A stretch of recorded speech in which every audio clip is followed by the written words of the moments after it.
Bonjour, ça fait un petit moment. Aujourd'hui, je vais compléter la vidéo de la dernière fois qui parlait de l'accueil et je vais le coupler avec la gratitude. Ça va faire écho à un très bel échange, très constructif que j'ai eu avec Laetitia sur Telegram. Et cet échange, en fait, disait qu'il ne suffit pas de vouloir être dans l'accueil, dans la pleine conscience pour y arriver. Et pour y arriver tout le temps. Parce que pour être en pleine conscience, avec l'espoir d'y arriver à une heure complète, une journée entière, waouh, une semaine, un mois, tout le temps. Il va falloir un petit peu plus, il va falloir creuser un petit peu et il va falloir aller brancher ça avec la gratitude.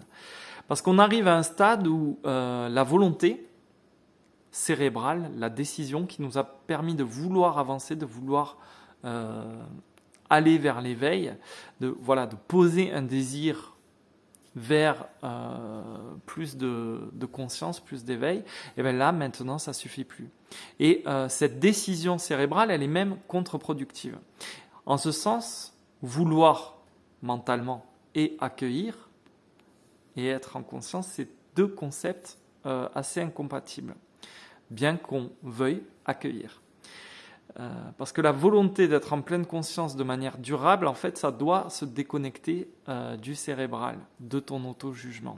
Et ça doit venir finalement d'un souhait qui vient du cœur, d'un désir qui vient du cœur, de quelque chose de plus, de plus cérébral, de vraiment lié à ce qu'on est au fond. Donc je veux dire que ta décision, ton choix mental va donner l'étincelle, l'impulsion, et il faut l'abandonner tout de suite après pour que tu sois exaucé, pour plus rester dans le mental.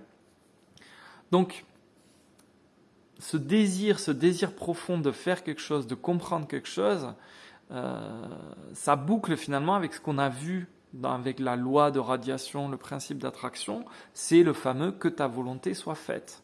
Ta volonté, mais celle du cœur, pas ton pouvoir de décision mentale, pas ton raisonnement.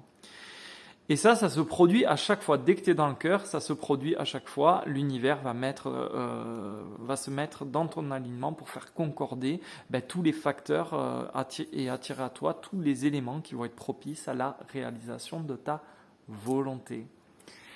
Et donc, pour accueillir, il faut que tu amorces ce désir dans le cœur de comprendre cet accueil, cette pleine conscience. Donc, au départ, tu le fais en haut et ensuite, tu vas te placer en bas et tu vas, pour arriver à te mettre en bas, le moyen le plus facile, comme d'habitude, cette clé très puissante, c'est la reconnaissance de pouvoir le faire, la gratitude. Donc on va avec un sentiment puissant et profond de gratitude vis-à-vis de ce que cet accueil va t'apporter en termes de pleine conscience, on va se mettre dans le cœur. Et c'est assez facile d'imaginer et de sentir à quel point ça te comble d'amour, de compréhension, de lumière, d'unité. Ce qui revient finalement à faire matcher, ou à marier la volonté et le lâcher prise, le souhait et l'accueil du souhait. Et le liant de ces deux, ce qui fait jointer tout ça, c'est la gratitude, c'est l'amour, à l'idée de pouvoir le faire et à l'idée d'y être.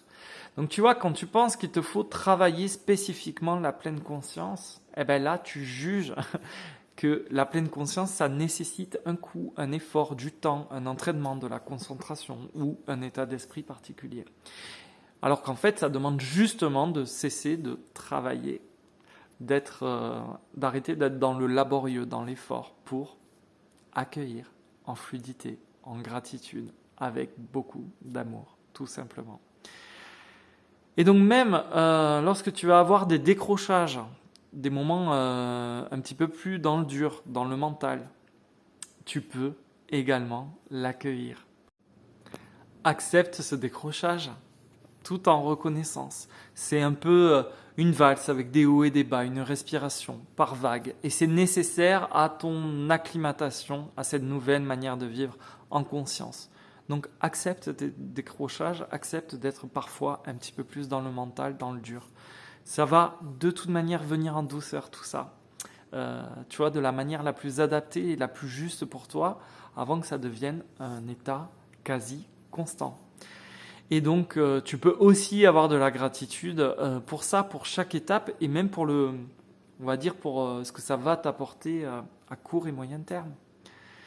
D'ailleurs, je t'invite à relier tout le temps, finalement, l'accueil à la gratitude, y compris et surtout pour les choses qui vont te faire décrocher, pour les choses qui te blessent, pour tu vois, les choses qui nous font du mal, qui nous blessent, en réalité, c'est une bénédiction. Et d'ailleurs, je pensais à ça sous la douche froide ce matin. Finalement, prends la douche, essaie de le faire, une douche très très très froide. Le maximum. Bon, même si l'eau froide du mois de mai, c'est pas l'eau froide du mois de décembre. Et place-toi en conscience. Demande-toi si c'est toi qui as froid ou ton corps. Ou si tu perçois que ton humain a froid dans son corps. Ça va créer une distance. Et vraiment, fais-le. Une fois que tu arrives à rentrer sous l'eau, que tu te savonnes, tout ça, ferme les yeux et est-ce que c'est les impulsions nerveuses de ta peau qui transmettent le froid ou est-ce que tu as vraiment froid? Et là, tu vas te rendre compte que toi-même, tu es à l'abri. Tu n'as pas froid. C'est exactement pareil pour la douleur. Pour les choses qui nous blessent. On a cette illusion de pouvoir être blessé. Et quand tu es en pleine conscience, et de plus en plus, tu vas l'être dans l'accueil, tu vas te rendre compte que ce que tu es au fond ne peut pas. Tu peux le percevoir, tu peux le sentir dans ton humain. Chimiquement, tu peux avoir une petite montée d'adrénaline, mais toi, ce que tu es vraiment, non. Il suffit de l'examiner vraiment à l'intérieur et tu verras que dans ton cœur, rien n'a bougé, il y a toujours la lumière. Donc les choses qui nous blessent sont une bénédiction.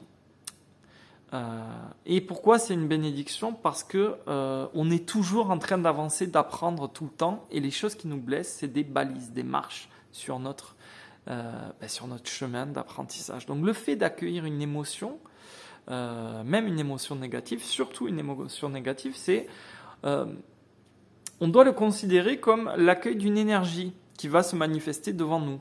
Cette énergie, elle va se manifester avec une scène, avec quelqu'un, avec des mots, avec une situation. Et ça va se faire devant nous parce qu'on est prêt. On est prêt à l'accueillir, on est prêt à la libérer, on est prêt à arrêter de la cristalliser, à être moins dans la dualité, à être moins séparé de cet événement ou de la personne ayant provoqué la manifestation dans notre perception. Donc, en l'accueillant, on l'intègre. Et quand on l'intègre, on la libère et on se libère. Et quand on la libère, elle se joint à nous. Elle disparaît en nous. Elle s'unit à nous dans la lumière. Tu sais, un peu comme dans ton sanctuaire, quand tu as ouvert les portes dans ton temple. C'est exactement ça. Ça se dissout, ça se joint dans la lumière. Et en ce sens, c'est un peu ce qu'on va faire aussi avec le pardon, mais j'en parlerai un peu plus tard. Donc, quand je porte un jugement, je te l'avais dit dans l'autre vidéo, je me sépare. Je considère comme l'autre mauvais, ou en tout cas à part de moi, comme une agression externe. Et bien sûr que ça se produit parce que le jugement, en fait, va créer une distance entre le facteur soi-disant externe et moi. Si je décrète que Totor est un crétin, en fait, je me mets pas au même niveau. Je me place pas au même niveau parce que je me considère par définition comme un non-crétin, ou du moins comme un non-Totor. Ça veut dire que je suis pas comme lui. J'estime que je vaux mieux que lui et du coup je suis séparé. Et si je suis séparé, je suis seul. Tu vois, je suis pas avec lui. Et donc il peut m'attaquer, il peut m'exaspérer et donc je vis dans une sorte de peur. Donc quand j'intercale la valeur crétin entre cette personne et moi, je lui donne le pouvoir en plus de m'agacer, tu vois, de m'irriter, d'aller me faire sortir de mes gonds, de jouer avec ma patience. Pourquoi ? Parce que je pointe ma perception vers lui pour le désigner comme fautif, comme crétin, au lieu de le remercier et d'accueillir la chance qu'il m'offre à condition que le pointeur soit dirigé vers moi et que je regarde au bon endroit. Qu'est-ce que m'indique Totor ? Merci pour cette part de moi qui s'éclaire grâce à lui et dont je me libère grâce à sa manifestation dans ma perception. Merci pour cette part de moi que j'attire dans mon expérience pour cesser d'être séparé. Merci parce que c'est le bon moment. D'ailleurs, je te demande d'y réfléchir. Quand tu as une épreuve qui ressurgit sous différentes formes, est-ce que c'est pas finalement la vie, l'univers, la source, la lumière qui te murmure simplement et c'est encore, t'as pas tout réglé, il y a encore un peu d'illusion, il y a encore une histoire que tu te racontes et à laquelle tu crois. Tu peux faire un autre choix, tu peux décider de te joindre, tu peux unir cette fois, tu peux arrêter de juger, tu peux faire un avec moi. Et tu vois, cette notion-là, cet angle de vue, ça doit nous remplir, ça doit nous combler de joie, d'amour, d'espoir, de compréhension, de conscience. Et du coup, c'est pour ça que la gratitude est importante, ça va nous envelopper même à l'avance, tu vois, cette idée-là. Donc au moment où je pose le jugement sur Totor le crétin, en fait, ce que je fais, c'est que je nie son histoire. Vraiment, je rejette ses blessures. Je nie son avancée sur le chemin. Je réfute même l'idée qu'il puisse évoluer. Je nie son errance et je me fous complètement de sa prison mentale. Je fous d'ailleurs en l'air tout ce qu'on a vu dans les dernières vidéos. Notre propre compréhension. Ce que je fais en fait, c'est que je l'enferme lui dans son ego, dans sa confusion. Et je l'y laisse enfermer à clé. Et je balaye toute possibilité qu'il puisse évoluer. En fait, je statue, je décrète, le verdict tombe comme un couperet, il est con comme ses pieds. Et au final, quoi ? Au final, j'ai rien appris. Il n'a rien appris non plus. Et j'ai perdu une occasion de goûter à la douce chaleur de la source. Je peux même m'en éloigner alors que j'étais en conscience. C'est dommage quand même. J'étais en conscience, c'est parce que j'ai porté un jugement, clac, je suis sorti de l'accueil. Et j'ai gâché la possibilité que Totor puisse m'éclairer en retour. C'est du gâchis. D'ailleurs, si on pousse la réflexion un petit peu plus loin, le fait que telle ou telle chose puisse te blesser, qu'est-ce que ça cache derrière ? C'est quoi qui te blesse au fond ? On va le faire sincèrement. Hein ? C'est quoi qui nous blesse quand on est blessé ? Qu'est-ce qui se produit ? Il se produit qu'on est contrarié à propos des pensées qu'on avait, tu vois, sur telle ou telle chose. Des pensées qu'on avait vis-à-vis de l'histoire que l'ego nous racontait. Et on l'aimait bien, cette petite histoire. Et on l'aimait bien et on y croyait. Et elle nous plaisait tellement, cette histoire, qu'on y a greffé plein d'émotions dessus. Pour que ça paraisse réel. Pour que ça ait du sens. Et tu vois, au final, en fait, si on va au bout de cette logique, si on croit à toutes nos histoires, à chaque fois qu'on pose notre regard, nos yeux d'humain sur quelque chose, on le fait avec les yeux du passé. Quand tu vas observer un verre d'eau, comment tu sais que le verre, il est vide ou il est plein ? Qu'il peut se casser si tu le fais tomber. Que le verre peut être tranchant une fois qu'il est coupé. C'est à partir de tes pensées basées sur l'expérience que tu sais tout ça. C'est ce qu'on appelle le passé. Donc au moment où tu regardes ton verre d'eau, tu sais tout ça. Tu es allé chercher tout ça dans ton mental. En fait, au moment où tu vois quelqu'un, instantanément, tu vas aller chercher dans ton catalogue du passé, dans ton bestiaire, dans ton référentiel cérébral, tout ce qui va être entre guillemets, utile pour juger, pour analyser.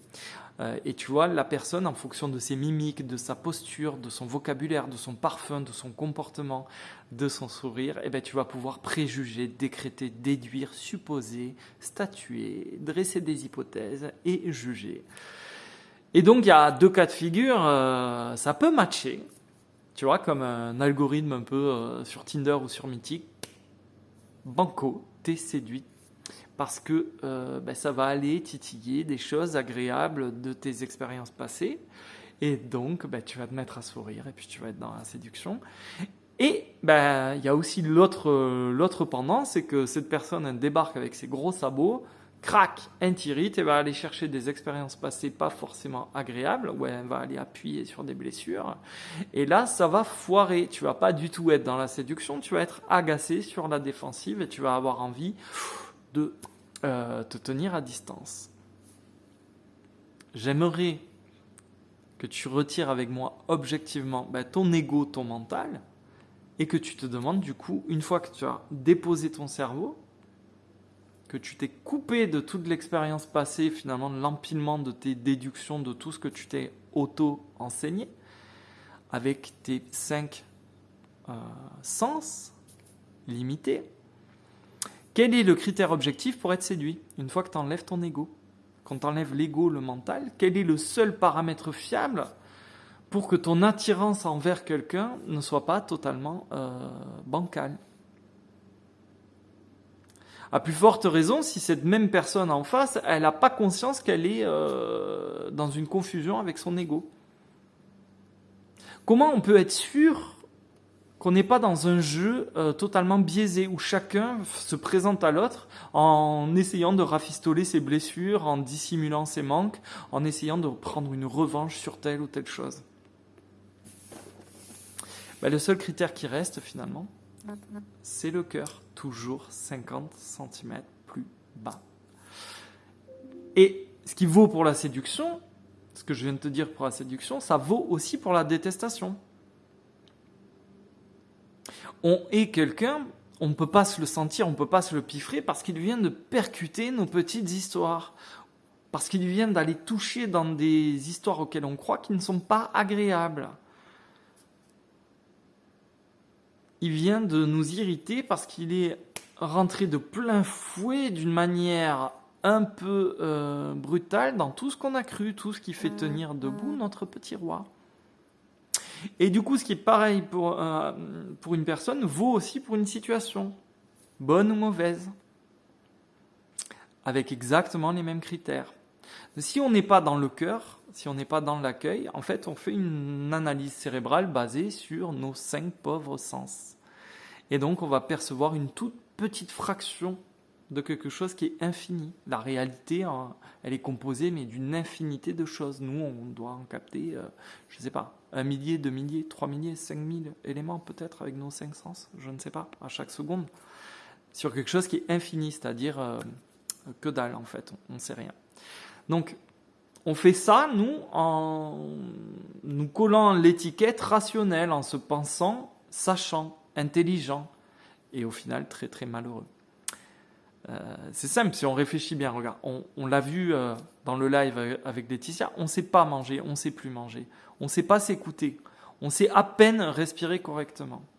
Pas plus tard qu'hier, on ne savait pas qui on était. On se pensait désespérément seul et on se pensait un mélange d'esprit et de corps. On a grandi avec l'illusion d'un temps linéaire. D'ailleurs, je fais une petite parenthèse sur ce temps qui est linéaire. Tu vois, je te garantis que si on prend une poignée de secondes et qu'on les consacre d'abord à ta main coincée sous la roue d'une bagnole, et au contraire, si on prend ces mêmes secondes consacrées à effleurer la peau la plus tendre de l'être le plus tendre, cette même poignée de secondes, dans un cas comme dans l'autre, tu vas voir qu'elle te paraît très très élastique. Entre la douleur et le plaisir, une seconde n'a pas la même valeur.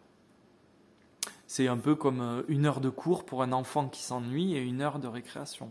La quantité est identique sur le papier, la perception est strictement différente.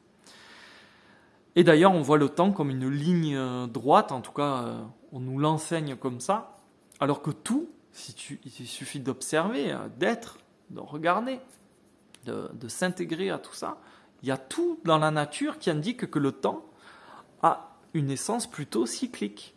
Il y a aucune temporalité dans la nature qui soit autre chose qu'une roue, qu'un engrenage, qu'un cycle. L'année, les saisons, le jour, la nuit, la lunaison, les cycles de l'eau. Et nous, bêtement, on croit qu'on a un début et une fin. Tu vois, si on prend... il suffit de regarder la nature. Si on prend l'exemple de l'arbre, devenons une pomme, quoi. Le rôle de la pomme, la pomme qui a eu la chance de dépasser le stade du bourgeon.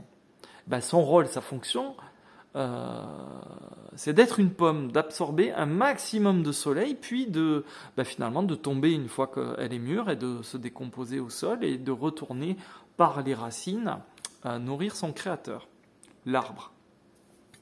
Et ben, en ce sens, la pomme, c'est une petite fraction de l'arbre. Une étincelle indissociable d'un macrocosme, de quelque chose de plus grand qu'elle. La pomme, en tant que subjectivité, est une pomme, mais elle est aussi l'expression singulière de l'arbre, une des expressions singulières de l'arbre. Donc, elle est une part de l'arbre, une part qui se manifeste par cycle, au bout d'une branche, pour expérimenter la saison, c'est-à-dire le temps et le soleil, la lumière, l'espace, au bout d'une branche. Et on n'est pas très différent d'une pomme, en fait, de ce point de vue. Et ça me fait penser, tu sais, à l'image des deux cellules. Deux cellules dans mon corps, par exemple, qui discutent et tu en as une qui dit à l'autre, moi, tu sais, je crois pas trop en Mathieu. Moi, Mathieu, je l'ai jamais vu. Et l'autre cellule qui dit, mais en fait, tu es dans Mathieu. Et Mathieu est en toi, chère petite cellule.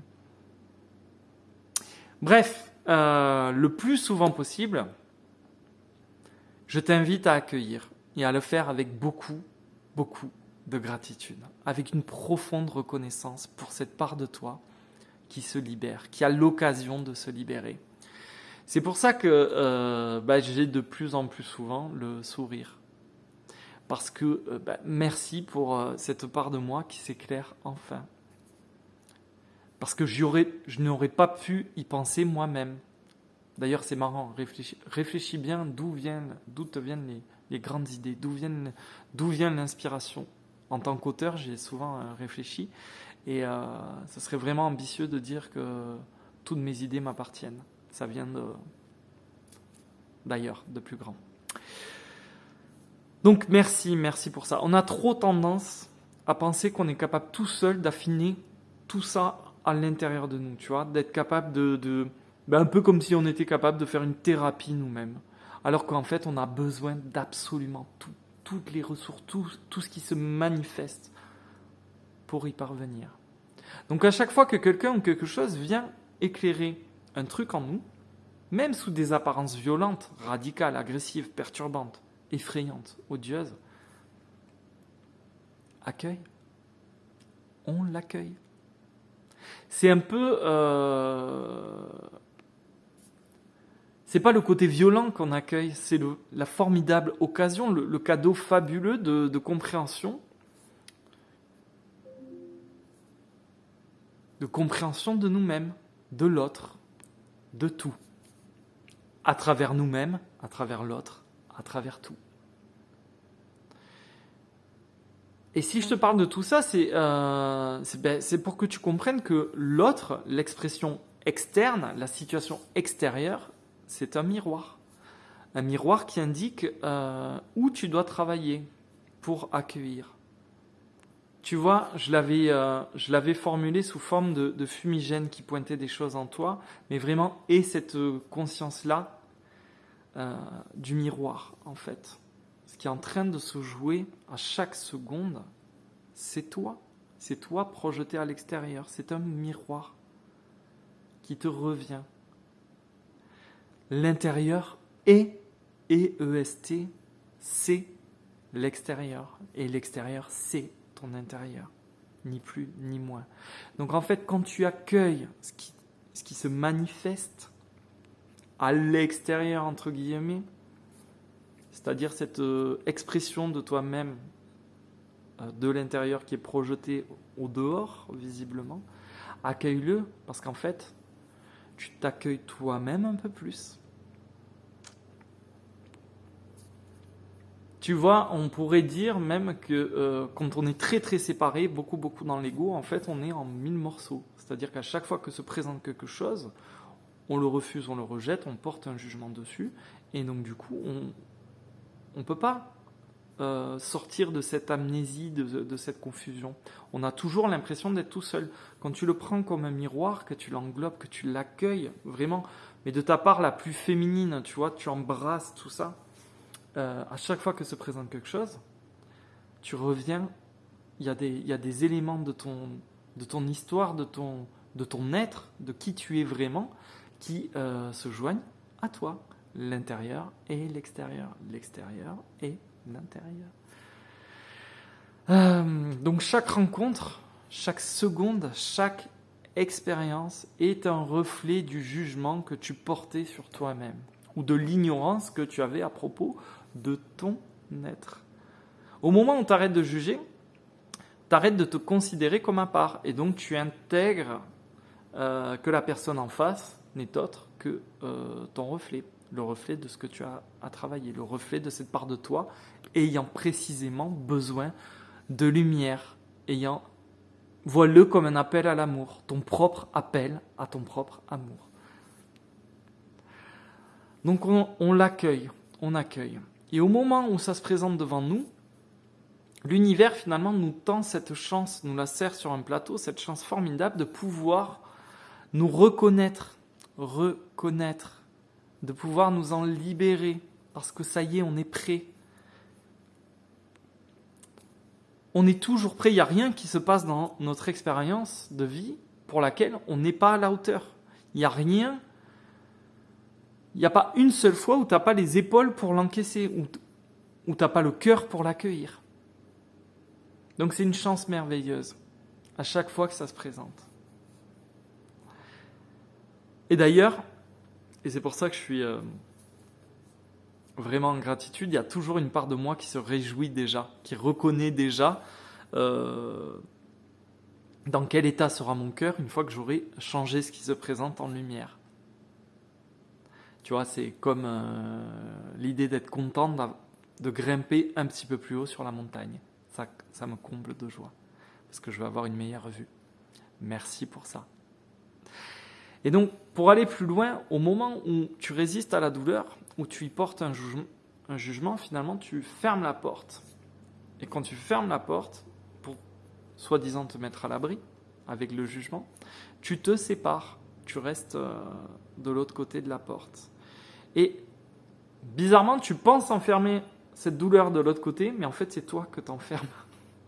Tu t'enfermes tout seul et tu acceptes que ce rapport à cette douleur puisse te définir. Et tu acceptes d'avoir la trouille que cette douleur cogne à nouveau à la porte. Donc, en fait, tu actes mentalement le fait que telle ou telle chose puisse te blesser. Et tu sais, quand j'évoque le fait d'être ingouvernable, quelqu'un qui est encore un peu plus bas, tu sais, sur le sentier de la montagne, qui est séduit par... quand je lui parle du concept ingouvernable pour la première fois, il est séduit par la charge un tout petit peu colérique, un tout petit peu hargneuse du terme ingouvernable. Ouais, ingouvernable. Il y greffe en fait une charge émotionnelle, une attente. Il s'en fait une certaine idée de ce mot ingouvernable. Puis quand je commence à lui parler de la gratitude, à quelqu'un qui découvre à peine le concept de gratitude ou à peine le concept de pardon, la personne décroche. Parce que ça sonne un peu comme résignation.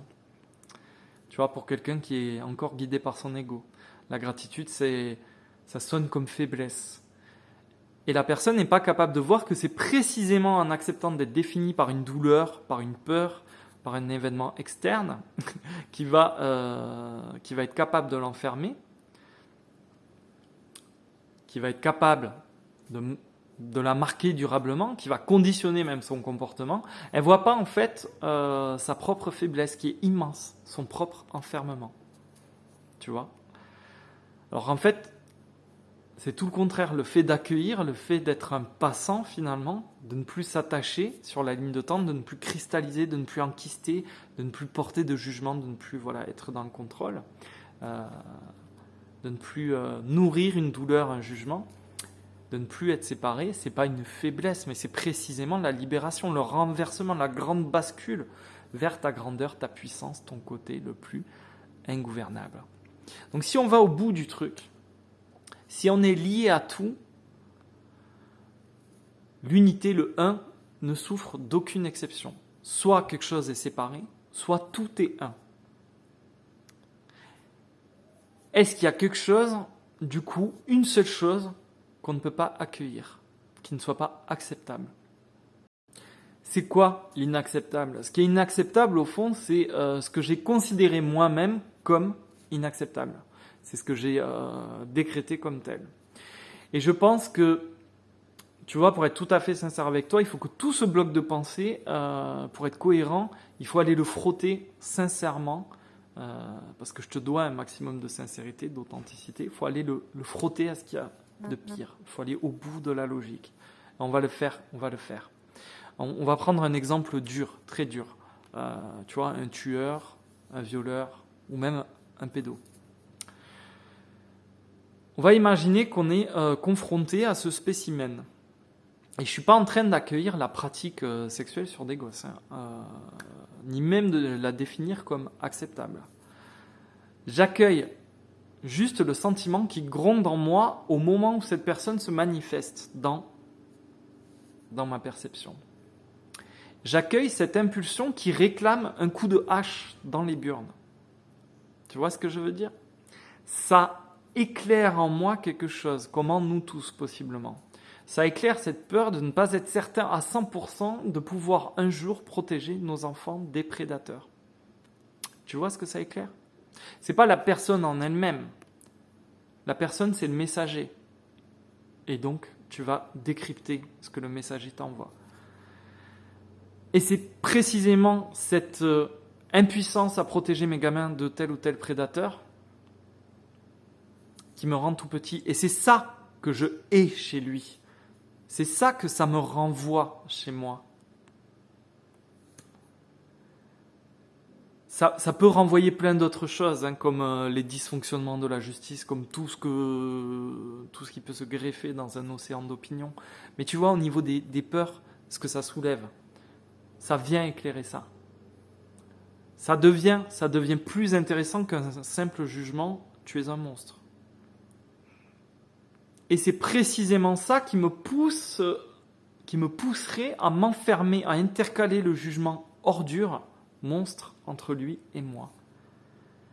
Je reprends ce pouvoir-là en accueillant. Je n'ai aucune intention de remettre, de confier ma lumière, de la souiller au contact de cette personne. Et ça, en fait, je lui confie, je lui donne ce pouvoir au moment où je me mets en opposition, où je me sépare. Donc je peux accueillir ce que sa manifestation dans ma réalité au moment où ça se produit, ce que ça apporte comme lumière dans mes replis les plus sombres, dans mes peurs les plus viscérales. Je peux aussi admettre que c'est un peu ce que je pense de telle ou telle chose, ou catégorie de choses qui me provoque cet état. Est-ce que ça doit avoir une quelconque incidence sur mon intégrité profonde, sur mon cœur, sur mon âme? Est-ce que je peux accepter le fait que l'intelligence qui me dépasse gère tous ces paramètres-là que je ne peux pas comprendre? Pourquoi il y a un monstre qui se présente devant moi? Est-ce que je peux m'ouvrir à l'éventualité du fameux match retour? À savoir que le bourreau était peut-être une victime dans une précédente partie du jeu, dans une autre incarnation. Est-ce que je peux avoir l'humilité de ne pas avoir toutes les réponses, de ne pas avoir précisément toutes les cartes en main pour porter un jugement qui ne soit pas faussé?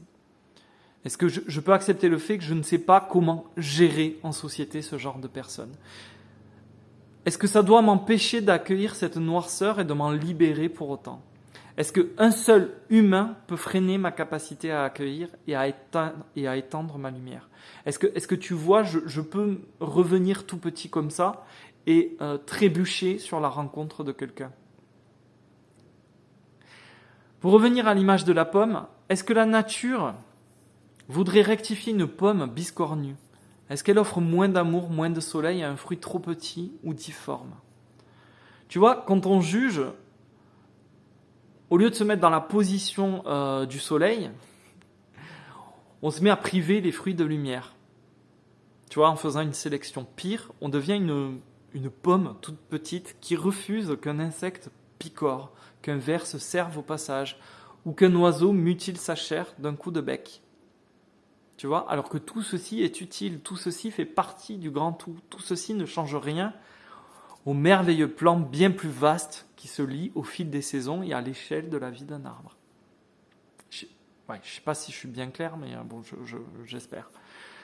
Et il en va de même, finalement, avec les informations anxiogènes. Il en va de même avec absolument tout ce qui se présente. Avec Macron, avec Klaus Schwab, avec toute la clique. Accueil. Je crois que cette bande a tellement dévoilé son jeu qu'elle nous a éveillés d'une manière magistrale. C'est à se demander, des fois même, je me demande si c'est pas fait exprès.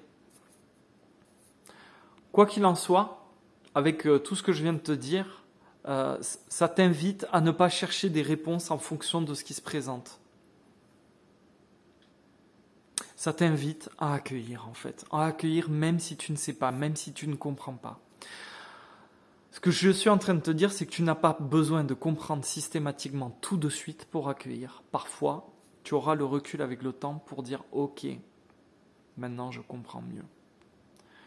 Peut-être que précisément, tu vois, l'exemple du monstre, du pédo, ce mec fait partie d'un immense réseau et qu'il va contribuer en se manifestant dans ta réalité à ce qu'une nouvelle justice émerge, se manifeste, ou qu'une nouvelle manière de protéger l'innocence des enfants se dessine. Tu vois l'idée, tu ne le sais pas de suite au moment où ça se présente devant toi. Ça vient que plus tard. Mais si toi tu portes un jugement immédiat, tu te prives de ce potentiel-là. Donc, ce que j'essaie de te dire, c'est que peut-être qu'une manifestation très désagréable ne prendra du sens que dans longtemps. Si longtemps et si loin que tu auras même oublié cette rencontre. Tu auras même peut-être oublié cette vidéo. Et pourtant, l'intelligence du un, du grand tout, continuera à s'occuper de tout d'une manière parfaite. Et c'est ça qui est très important aujourd'hui pour accueillir tout le temps. Tout le temps, tout le temps, tout le temps. L'accueil de tout, en conscience. Ça engendre une immense confiance en ton expérience, en l'univers, en tout. La confiance en ce avec quoi tu te joins, le un et toi-même, la source, l'univers, Dieu. Tu es une fractale de tout ça, du un, de Dieu. Ça sous-entend quoi concrètement? Ça sous-entend que tout est parfait tout le temps, tout est correct, tout est ok. On l'entend dans plein de vidéos. En fait, tout est acceptable, tout est à accueillir. Tu acceptes, tu accueilles, tu joins dans la lumière chaque chose qui t'arrive, qui arrive pour ton bien, pour ta compréhension, que tu le comprennes ou pas sur le moment. C'est juste, c'est parfait. C'est si parfait que ça dépasse les petits raisonnements de ton cerveau au moment où tu voudrais essayer de comprendre. Donc on accueille en conscience et dans le cœur. Parce qu'il se peut qu'au bout du chemin, tous les éléments s'alignent, clac, pour t'offrir un climax extraordinairement éblouissant de compréhension, tu vois. Et pour accueillir en tout temps avec le cœur, je t'invite à plusieurs choses. Un, rester en conscience. Et essaie le plus souvent possible de te demander si tu es en conscience. Tu sais, je te l'ai dit sous la douche froide, par exemple, ou même toute la journée, pour casser un peu le retour du mental à chaque fois. Fais-le avec le regard, tu sais, qui essaie de tout englober, de tout embrasser, comme si tu cherchais à dézoomer sans rien fixer ni rien exclure. 2, essaie de te connecter le plus souvent possible à la gratitude dans ton cœur. Tu sais, cette reconnaissance de pouvoir accueillir à partir de maintenant. la gratitude pour la lumière qui va se diriger vers toi, en toi, partout en toi, à chaque fois que tu vas pouvoir accueillir. Et 3, accueille ce qui se présente, sans faire de tri, absolument tout, sans te poser de questions, sans chercher à donner absolument du sens, sans même vouloir comprendre, en confiance, accueille. Et n'oublie pas que tu es, et ça va renforcer ta gratitude, n'oublie pas que tu es magnétique, que tu es un émetteur, récepteur et en même temps un aimant. Parce que via le principe de radiation d'attraction, en fait, ton accueil va manifester de véritables expressions de l'amour sous différentes formes. Et c'est ce que tu es. Tu es de l'amour. Donc, ça va manifester de multiples facettes de l'amour dans ta subjectivité. Et cet amour va te relier à un macrocosme, un groupe d'âmes qui forment un corps bien plus grand. Tu sais, exactement comme les cellules du corps humain, tu sais, ou les pommes d'un magnifique arbre. Et bien, à partir de là, tu vas te rendre compte que la souffrance, c'est juste, là où la négativité, c'est juste une option, un choix facultatif. Tu vas te rendre compte que tu es naturellement de la joie, de l'amour, de l'accueil. En fait, tu vas te rendre compte que tu peux accueillir sans forcer. C'est juste une ouverture. Une ouverture et hop, tout se passe dans la lumière de ton cœur. Ton intégrité ne bouge jamais. Donc tu vas réaliser, du moins je te le souhaite, que tu souffres uniquement parce que tu croyais à tes pensées négatives. Du moment que tu ne crois pas à tes pensées négatives, elles deviennent inoffensives. C'est exactement la construction mentale, tu sais, des ombres qui s'évaporent devant ton temple. C'est exactement pareil à grande échelle. En fait, tu es le temple. Et tout ce qui se présente à toi est confronté à la lumière, à l'accueil, à la vérité. Et donc, tu peux tout accepter. Tu peux tout accepter parce que, soit d'une part, parce que tout ce que tu as vu dans les vidéos qu'on fait, ça vient de faire sens pour toi, là, ça y est. Soit parce que tu as testé depuis très longtemps de le faire à ta manière, dans l'ego, et que tu as ramassé, tu as souffert, et qu'il est temps d'essayer autre chose, même si tu piges pas tout. Et si tu acceptes tout, tu commences à envisager la vie comme un fleuve, tu vois, un grand fleuve au sein duquel, avant, tu t'agrippais aux herbes très très dures sur la rive pour contrôler les choses, pour ne pas te laisser porter. Et maintenant, tu peux te laisser guider, juste t'orienter en fonction de ce qui se présente, tu vois, des rochers, des morceaux de bois, etc. Et pas en fonction de ce que ton ego avait prévu ou préjugé de ta vie. Donc ne nage plus à contre-courant, fais juste confiance au grand flux. Avance sans effort pour aller rejoindre l'océan en toute légèreté. Il n'y a plus de problème. Il n'y a plus de conflit, il n'y a même plus de noirceur. Accueille avec amour, avec gratitude, avec humilité. Parce que tout ce qui n'est pas amour qui va se présenter devant toi, tout ce qui n'est pas de l'amour, tout ce qui n'est pas de la lumière qui va se présenter devant toi, ça disparaît au contact de l'amour et de la lumière. Ça s'effondre, ça s'évanouit, ça se dissout.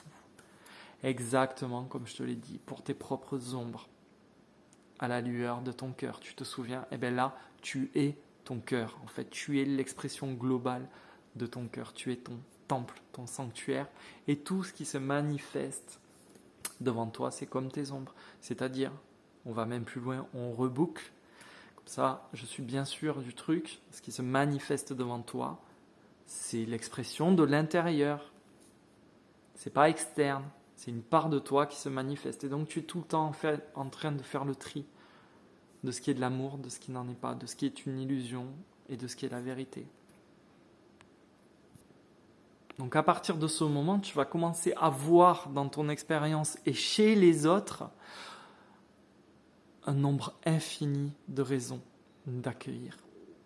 Et ton cœur, en fait, va petit à petit épurer tout ce qui est un mouvement de l'ego, les répliques de l'orgueil, etc., les blessures cachées.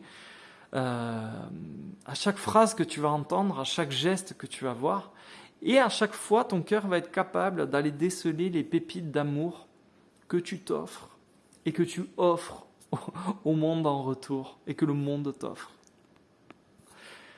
Une fois que tu l'intègres dans ton cœur, que tu l'accueilles, que tu l'aimes, eh ben, tout ça, c'est un cadeau qui rejaillit sur l'extérieur, l'intérieur et l'extérieur, l'extérieur et l'intérieur. Je peux pas être plus clair. Et du coup, j'espère que tu vas sentir cette fabuleuse connexion avec ce tout, avec chaque cœur qui vibre finalement sur la même fréquence ou la même plage de fréquence que toi. C'est-à-dire avec ces autres variantes de toi qui sont englobées dans ta perception.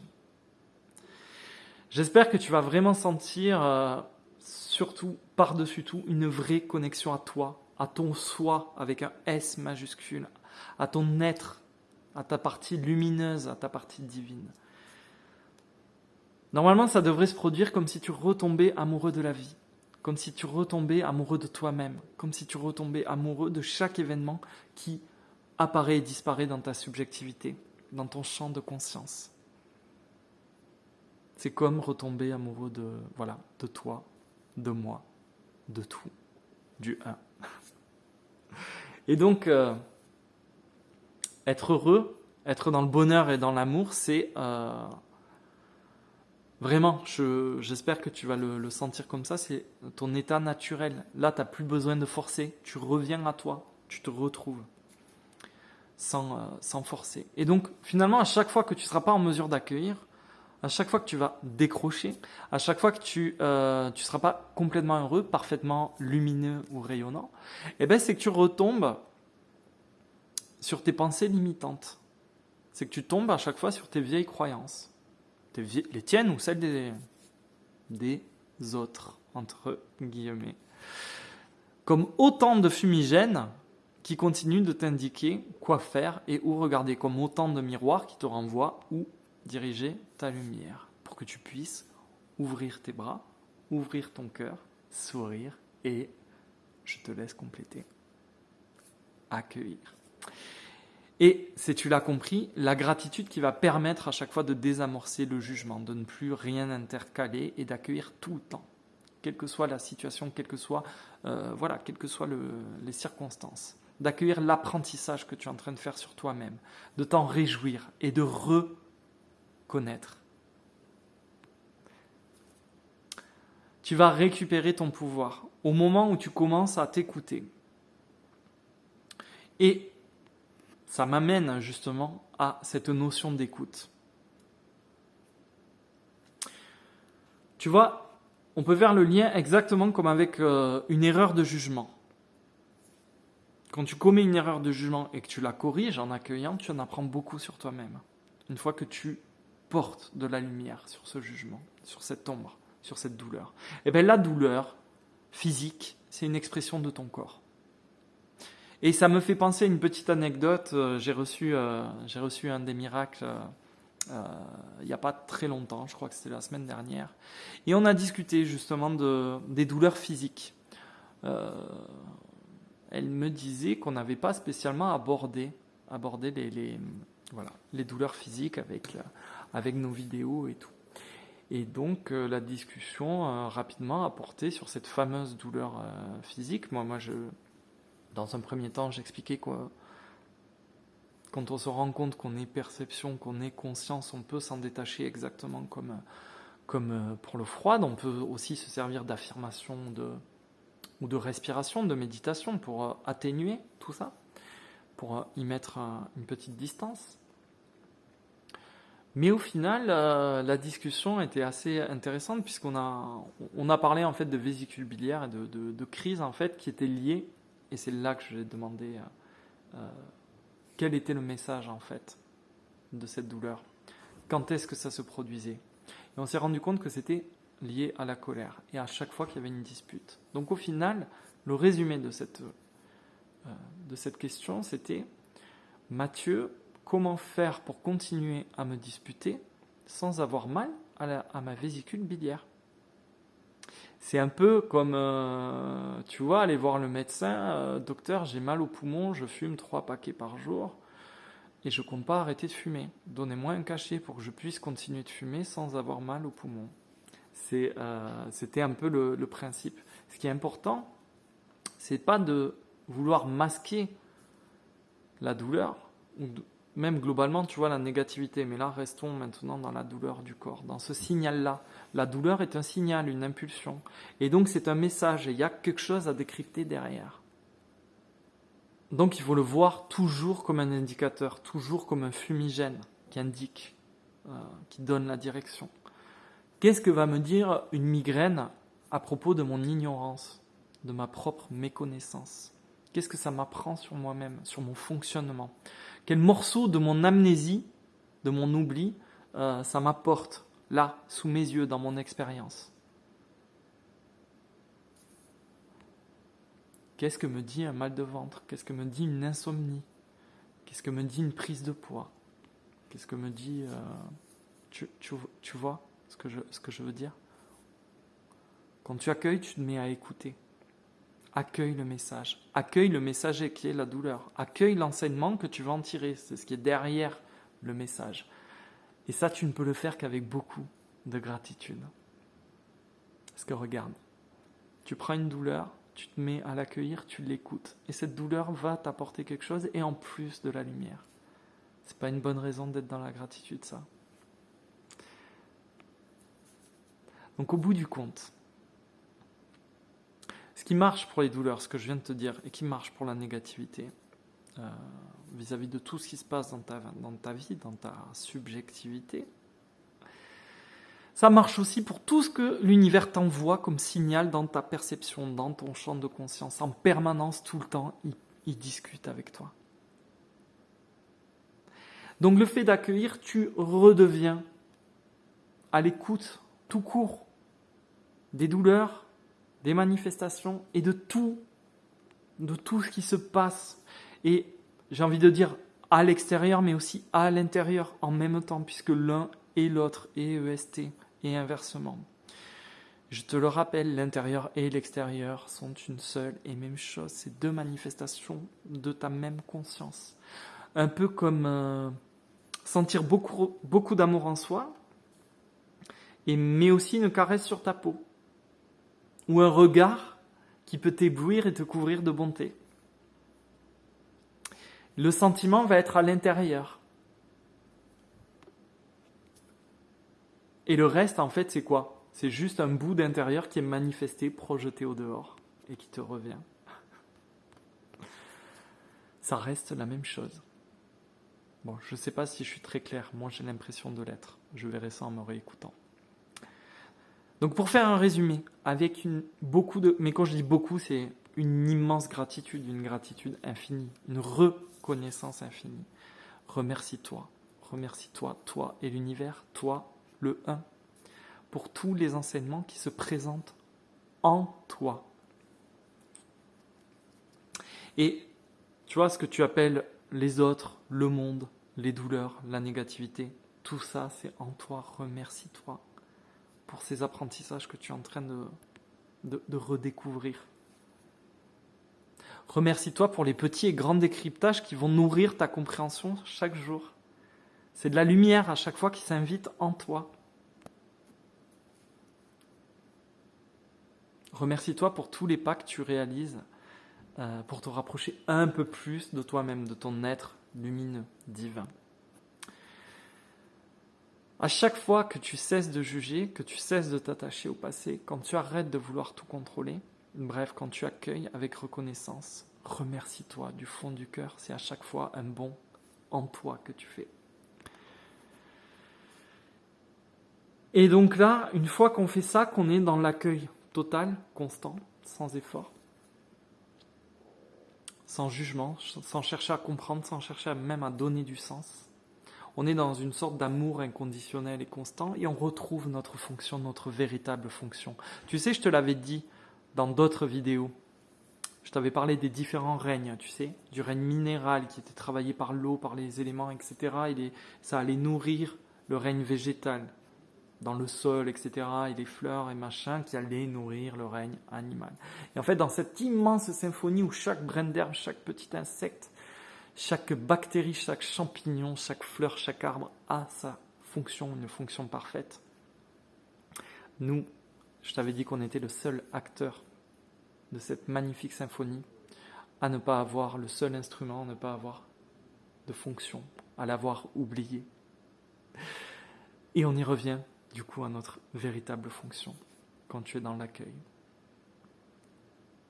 Notre véritable fonction, notre fonction divine, et c'est pour ça que tout est absolument mis à contribution pour nous, à notre service, c'est de transmuter l'égoïsme en amour, la peur en amour, d'accueillir l'ombre pour en faire jaillir la lumière, notre propre lumière, et la faire régner partout sur la planète. Notre fonction pour y arriver, c'est d'accueillir tout dans un amour inconditionnel et de l'étendre, cet amour. Notre volonté, au final, pas celle d'en haut qui est une décision, notre volonté, celle du cœur, c'est la même que celle, d'une manière plus religieuse, celle du Père, celle de l'univers. Notre volonté, c'est donc d'étendre l'amour, la lumière à toute chose, à toute création, à toute perception, sans choisir, exactement comme fait le soleil sur l'espace, tu vois, sur notre planète, sur notre monde. Et donc notre fonction, notre volonté du cœur, c'est d'étendre l'amour, voilà, de l'étendre à tout, absolument tout, en s'alignant à la fois sur notre macrocosme, comme si on était un arbre, si on était dans la peau d'une pomme, ou tu vois, quelque chose de bien plus grand, un égrégore, peut-être même un dieu, et aussi notre microcosme, en fait, tout l'univers qu'on a en nous. Et ça, c'est plus facile à comprendre, c'est que quand tu es dans l'amour, dans la lumière, bien sûr que tes cellules, que tout ce que tu vibres, en fait, va aller toucher chaque fibre, chaque parcelle de ton être, de tes organes, de ton organisme. Et tout ça va se faire, bien sûr, entre ciel et terre, dans un alignement parfait. Donc avec une gratitude qui t'ouvre la porte du royaume. J'ai envie de dire, la gratitude va t'ouvrir toutes les portes. C'est ça qu'il faut garder en tête, toutes tes portes. Et je crois que là, j'ai été suffisamment loin dans cette thématique. Et donc, je te dis à bientôt pour une prochaine vidéo. Et on va arriver à la fin de ce que j'appelle le niveau 2.